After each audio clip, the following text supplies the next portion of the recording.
Welcome to Human Stories Radio. Real people, true stories, lasting impact. Before today's story begins, I'd like to ask you a simple question. Have you ever made a promise that quietly changed the rest of your life? Some promises are easy to keep. Others ask us to give up the very thing we want most. Today's story isn't simply about love. It's about loyalty, sacrifice, and the invisible weight a promise can carry for decades. Let's begin. Every Thursday morning at exactly 9 o'clock, an elderly man pushed open the same heavy wooden door. The little library sat at the corner of Maple Street, tucked between an old bakery and a flower shop that had been there longer than anyone could remember. Most visitors came to borrow books. Some came to escape the rain. A few simply wanted a quiet place to sit. But the old man never touched a single book. He always carried the same worn leather notebook beneath his arm. He walked to the same desk beside the window, sat in the same chair, removed a fountain pen from his coat pocket, and began writing. For nearly 3 hours, he wrote without looking up once. When he finished, he folded the pages with extraordinary care, placed them into a cream-colored envelope, wrote one name across the front, then quietly slipped the envelope into the notebook. Not a stamp, not an address, just a single name, Eleanor. Then he stood, thanked the librarian, smiled politely, and walked home. The envelope always left with him, every Thursday, every month, every year, for 20 years. No one had ever seen him mail a single one. The librarians noticed. The regular readers noticed. Even children who had grown up visiting the library eventually asked the same question. Who is Eleanor? Nobody knew. One rainy Thursday, a new volunteer named Sophie watched him leave. She couldn't hide her curiosity. Does he always do that? The senior librarian looked up from her desk and nodded. Every month. For 20 years? Almost. And he never sends them? The older woman smiled gently. Not once. Sophie frowned. Why would someone spend 20 years writing letters that no one will ever read? The librarian was silent for several seconds. Then she answered with a sentence that made Sophie even more curious. Because sometimes the person you're writing to isn't the one you're really speaking to. Sophie looked toward the rain-soaked street. The old man had already disappeared into the gray afternoon. She had no idea that before another week had passed, those unopened letters would become hers to protect. The following Thursday, the chair beside the window remained empty. 9 o'clock came and went. The fountain pen never appeared. By noon, Sophie had checked the front door more times than she cared to admit. He never misses a Thursday, she whispered. The senior librarian quietly closed the book she had been reading. He won't be coming today. Sophie looked up. You knew? The older woman lowered her eyes. I received a phone call this morning. There was a long silence before she finished the sentence. Mr. Nathan Hale passed away 3 days ago. Sophie felt an unexpected heaviness settle over her. She barely knew the man. They had spoken only once. Yet somehow, the library already felt different without him. She glanced toward the empty chair beside the window. The notebook was gone. The pen was gone. Only the afternoon sunlight still fell across the old wooden desk, exactly as it had every Thursday for 20 years. A week later, the library closed early because of heavy rain. Just before locking the front door, Sophie noticed an elderly woman standing outside beneath the black umbrella. She didn't come in. She simply stared through the window at the empty chair. for several minutes, without moving, without speaking.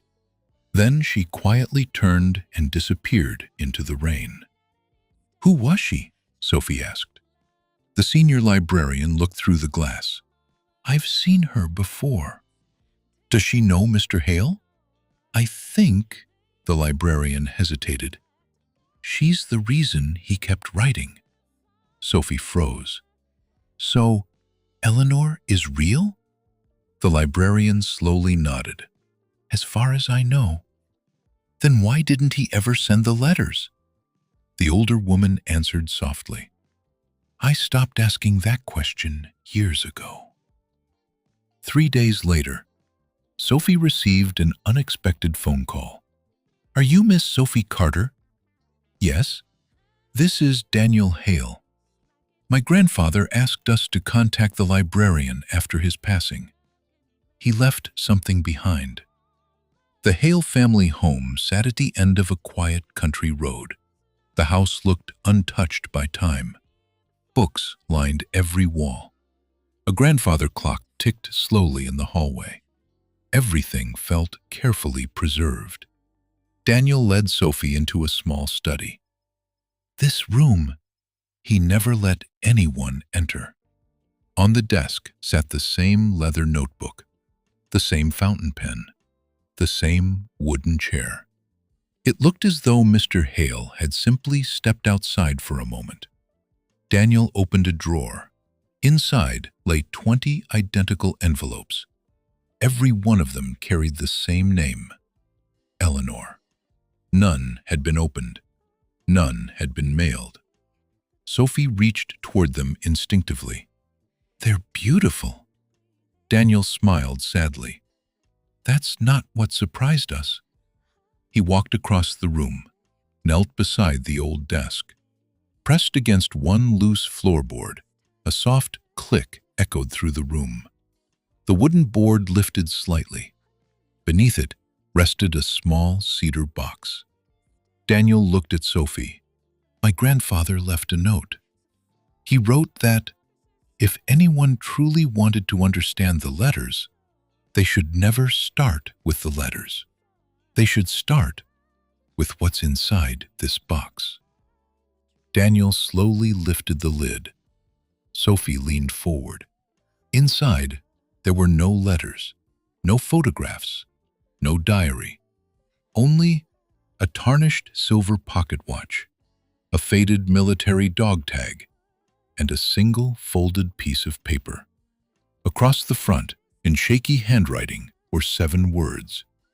"The promise began on October 14th, 1985. Sophie looked at Daniel. "What happened on that day?" Daniel's face slowly turned pale. "I have absolutely no idea." Sophie unfolded the yellowed piece of paper with trembling fingers. There was only one sentence beneath the date. "If you ever doubt why I stayed silent, remember the promise." Nothing else. No signature, no explanation. Daniel sighed. "My grandfather almost never talked about his life before I was born. He wasn't secretive. He was just—" Daniel searched for the right word. "Careful." Sophie picked up the military dog tag. The metal was scratched from years of wear. Stamped across the front was a name, Michael Carter. Not Nathan Hale, not Eleanor. A different man. "Who's Michael?" Sophie asked. Daniel frowned. "I've never heard that name." She turned the tag over. A second line had been engraved by hand. "Brothers by choice." The room fell silent. Back at the library, Sophie spread everything across a reading table. The pocket watch, the note, the dog tag, the old envelopes. Nothing connected until she opened the local newspaper archive. She searched one date, October 14th, 1985. The machine hummed quietly. Dozens of old newspapers appeared. Most contained ordinary headlines: politics, sports, weather. Then, one small article caught her attention. It wasn't on the front page, barely 6 lines long. Local soldier dies after highway accident. Decorated veteran Michael Carter passed away late Monday evening following injuries sustained in a traffic collision.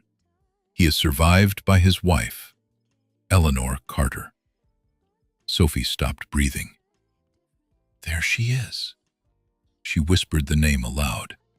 Eleanor Carter, not Eleanor Hale. Eleanor had never been Nathan's wife. She had married Michael, the man whose dog tag now rested in Sophie's hand. Everything suddenly seemed to make sense. Nathan had loved Eleanor, but she had married his best friend. Michael died. Nathan never confessed his feelings. Instead, he spent the next 20 years writing letters he never dared to send. Sophie leaned back. It's heartbreaking. The senior librarian quietly looked over the newspaper, then shook her head. No. What? That story is too simple. Sophie frowned. What do you mean? The older woman folded the newspaper. Nathan wasn't a coward. I knew him for 20 years. He wasn't the kind of man who spent his life afraid. Then why? The librarian interrupted gently. Because fear doesn't explain discipline. What?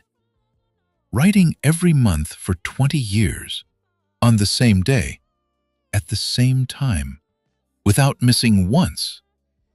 That isn't longing. That's obedience. Sophie stared at her. Obedience? To what?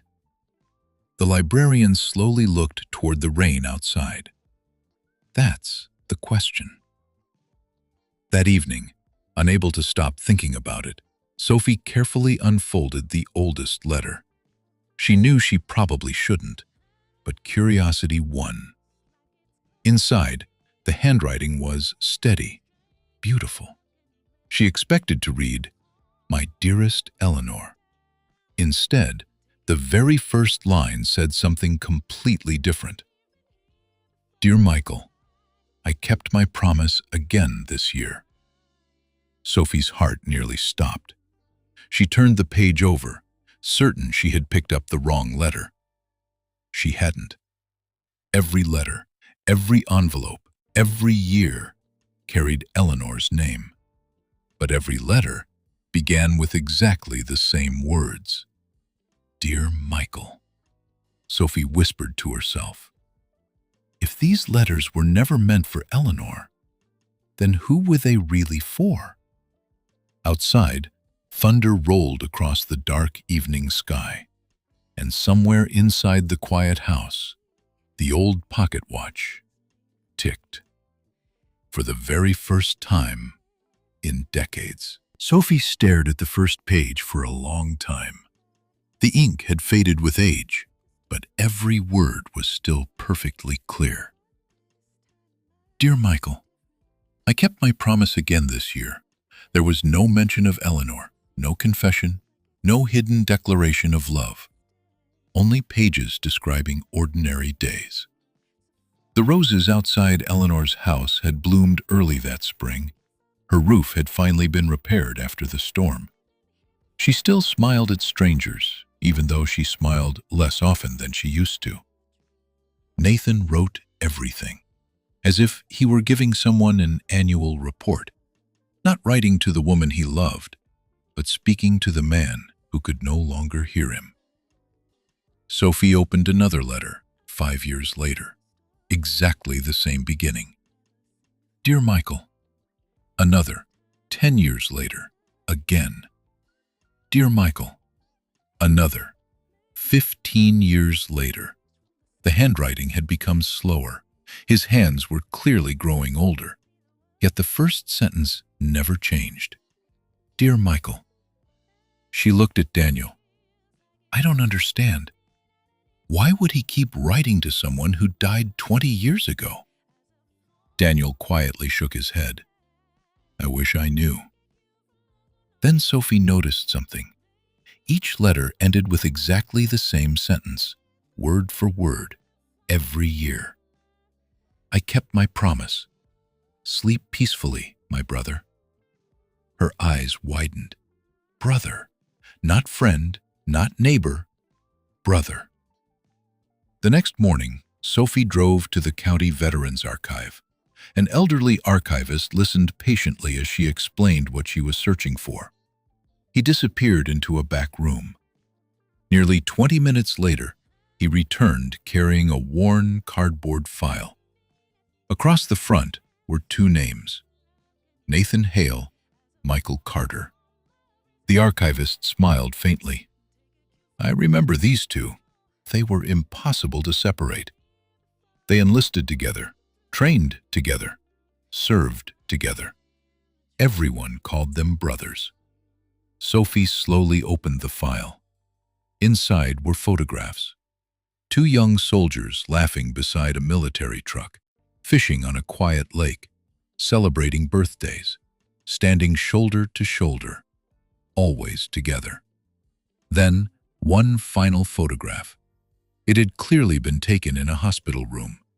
Michael lay in bed, his face pale, his body covered with bandages. Nathan sat beside him, holding his hand. Someone had written a date on the back. October 14th, 1985. The same date. Beneath the photograph, a nurse's handwritten note had been preserved. Sophie read it aloud. Patient requested privacy.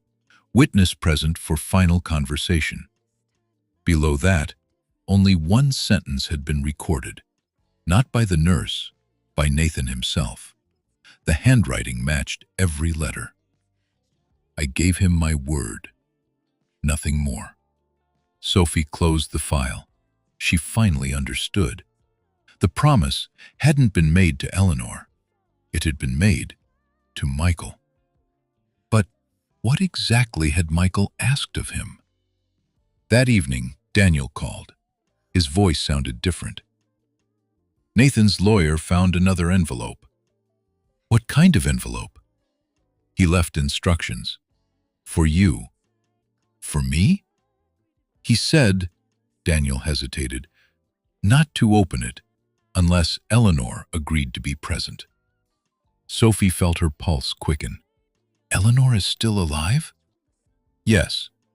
And according to the lawyer, she has no idea these letters ever existed? The room fell silent. 20 years, 20 letters, one promise. And the only person whose name appeared on every envelope had never seen a single one. Sophie whispered to herself, then tomorrow, for the first time in 20 years, someone is finally going to open the last letter. The lawyer's office overlooked the same quiet river Nathan had crossed every Thursday on his way to the library. Rain tapped softly against the windows. No one spoke. Nathan's final envelope rested on the table, still sealed, still untouched. The lawyer adjusted his glasses. Mr. Hale left very specific instructions. He unfolded a handwritten note. This envelope must only be opened if Eleanor Carter chooses to be present. If she refuses, burn it. A knock echoed through the room. The receptionist opened the door. An elderly woman stepped inside. She moved slowly, leaning on a polished wooden cane. Her silver hair was neatly tied back. Her eyes searched the room until they settled on the envelope.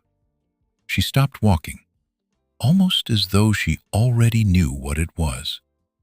The lawyer approached her gently. Mrs. Carter? She nodded. We appreciate you coming. Her voice was calm. I came because you said Nathan asked for me. For a long moment, no one answered. Finally, Sophie slid one of the old envelopes across the table. Only one word was written on the front. Eleanor. The old woman's fingers began to tremble. She reached out, but stopped just before touching it. After several silent seconds, she whispered, "He kept writing." Daniel looked confused. "You knew?" She closed her eyes. "I knew he was writing, but I never knew what he wrote." The room fell completely silent.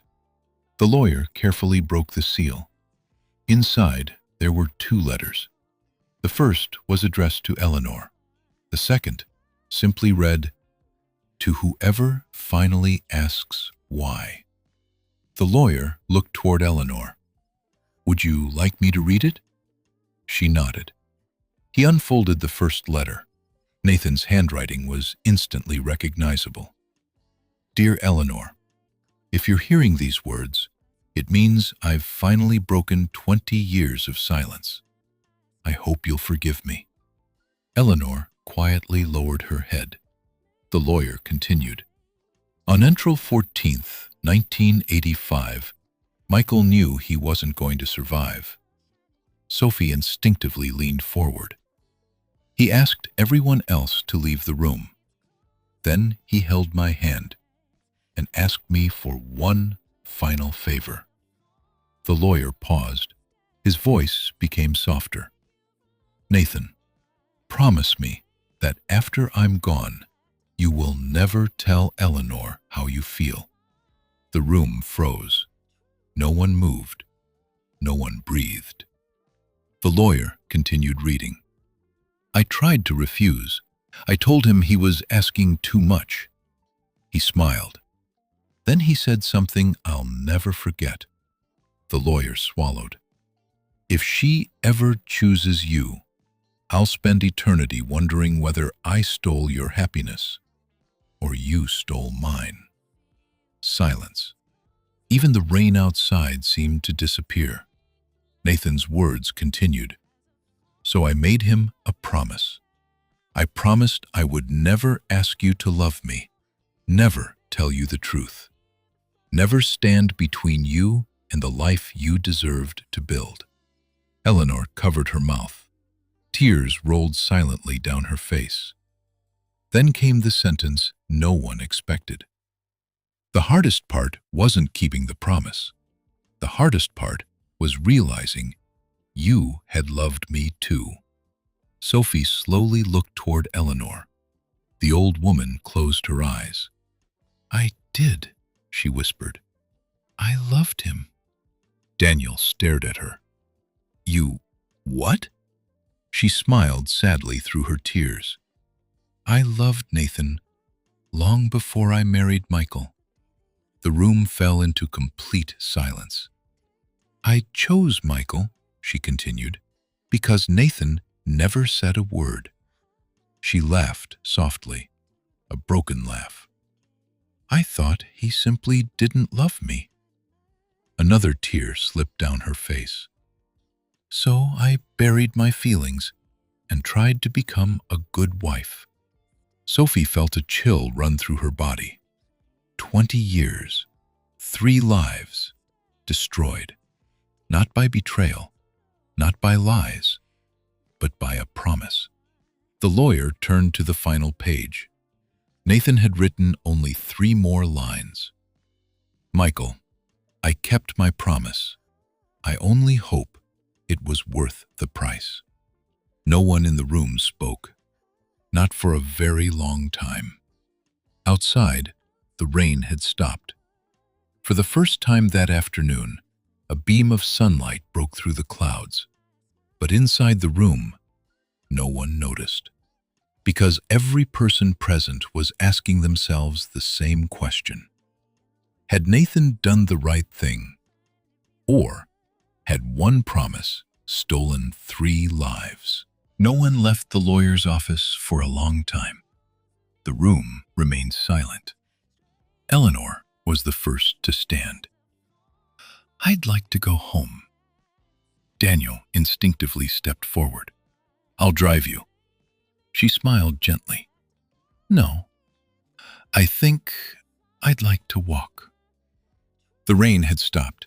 The streets glistened beneath the afternoon sun. Sophie couldn't explain why. but she found herself following several steps behind. Not to interrupt, only because she somehow felt this journey belonged to the story. Eleanor walked slowly through the quiet neighborhood, past the bakery, past the old church, past Maple Street. Finally, she stopped before a small white house. Its wooden fence leaned slightly with age, but the garden was breathtaking. White roses, blue hydrangeas, lavender, tulips. Every flower perfectly cared for, not a single weed, not a single broken branch. Sophie whispered, "It's beautiful." Eleanor smiled. Michael planted the first rose. She stepped inside the gate, running her fingers gently across the blossoms. "I planted the second." She paused. "And every flower after that, Nathan planted." Sophie looked up. "What?" Eleanor nodded. "For 20 years. He came every Tuesday morning, always before sunrise. He watered everything, trimmed the branches, replaced the dying flowers, fixed the fence. But he never knocked on the door." "He never came inside?" Sophie asked. "Not once." Eleanor smiled sadly. "If I happened to be outside, he would simply wave and ask, 'How's the garden?' Never, 'How are you?'" Sophie suddenly remembered something. The letters. Every single one had mentioned the garden. Not Eleanor, the garden. She had thought it was a beautiful detail. Now she understood. Nathan wasn't describing flowers. He was reporting, keeping Michael informed, just as he had promised. Eleanor slowly sat on the old wooden bench beneath a maple tree. "You know, there was one thing Nathan never understood." Sophie waited quietly. "I wasn't waiting for him to say, 'I love you.' I was waiting for him to stop keeping promises to everyone else." A tear slipped quietly down her cheek. "I would have forgiven him for breaking it." Sophie looked toward the flower beds. "They're still beautiful." Eleanor smiled. "Because Nathan was incapable of breaking his word." Just then, Daniel arrived carrying a cardboard box. "I found something else." He placed it gently on the bench. Inside was Nathan's old gardening hat, his worn leather gloves, packets of flower seeds, receipts from the local nursery. Year after year, month after month, 20 years of purchases, all paid in cash. Every receipt had one handwritten note, exactly the same, for Michael's garden. Daniel quietly wiped his eyes. He never called it Eleanor's garden. "No," Eleanor whispered. "He never did." As Sophie carefully lifted the last bundle of receipts, a small photograph slipped onto the grass. It showed 3 young people, Nathan, Michael, Eleanor, laughing together beneath the same maple tree. On the back, someone had written in blue ink, "Not Nathan, not Michael, but Eleanor. No matter what happens, let's always stay together." Sophie closed her eyes. For the first time, she realized what had truly been lost. Not one love, not one marriage, but an entire future that all 3 of them had once believed would last forever. As the evening sun settled behind the trees, Eleanor quietly looked toward the empty garden path, almost expecting someone to appear carrying a watering can. After several moments, she smiled, softly, almost to herself. "He kept every promise," she whispered.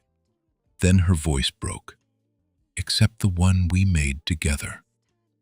The wind moved gently through the roses. For the first time in 20 years, Tuesday morning would come, and no one would be there to water the garden. 3 days later, the funeral was quiet, just as Nathan would have wanted. No speeches, no cameras. Only a handful of people stood beneath the gray autumn sky. Daniel, Sophie, the senior librarian, and Eleanor. When the ceremony ended, most people slowly walked away. Only Eleanor remained. She stood silently beside Nathan's grave for a long time, without saying a word. Sophie was about to leave when Daniel suddenly called out, "Wait!" He was holding something, Nathan's old fountain pen. "I almost forgot." The lawyer found one more page. Sophie frowned. "I thought we'd read everything." "So did I." Daniel unfolded the page carefully. It wasn't inside the envelope. It had fallen behind the drawer. Across the top, Nathan had written only one sentence. "I finally understand what Michael meant." Everyone looked at each other. Daniel continued reading. "For 20 years, I believed Michael asked me never to tell Eleanor that I loved her. I obeyed those words, but I misunderstood the reason." Eleanor slowly lifted her head. Michael wasn't protecting himself. He already knew he was dying. A dying man has nothing left to protect. He was protecting me. Daniel's voice began to shake. He knew that if Eleanor chose me because he was gone, I would spend the rest of my life believing I had benefited from his death. He wanted to save me from that burden, so he asked me to promise, not because he doubted my love, but because he knew my heart. Sophie felt tears filling her eyes. Nathan continued, "The tragedy wasn't Michael's promise. The tragedy was that I never realized promises aren't meant to replace conversations." The wind moved softly through the cemetery. No one spoke. Nathan's final words filled the silence. If I had trusted Eleanor with the truth, perhaps she would still have made the same choice. Perhaps not. But that choice should always have been hers. Eleanor quietly covered her face. For more than 20 years, she had believed she had never been chosen. Nathan had believed he wasn't allowed to choose. Michael had believed he was protecting them both. 3 good people trying to protect one another, yet none of them ever spoke honestly. Daniel folded the page. That's it. There are no more letters. No more secrets. Only silence. Eleanor slowly stepped closer to Nathan's grave. She placed a single white rose beside the stone. Then she smiled, not with happiness, but with peace. "You stubborn man," she whispered. "You finally figured it out." As everyone began walking away, Sophie looked back one last time. 2 graves stood beneath the maple trees. Michael Carter, Nathan Hale, side by side, exactly as they had once stood in life. Between them, someone had planted a single young white rose. No one knew who had done it. Perhaps Daniel, perhaps Eleanor, perhaps a stranger. It didn't matter. The rose would grow toward the same sunlight, without asking which man deserved it more.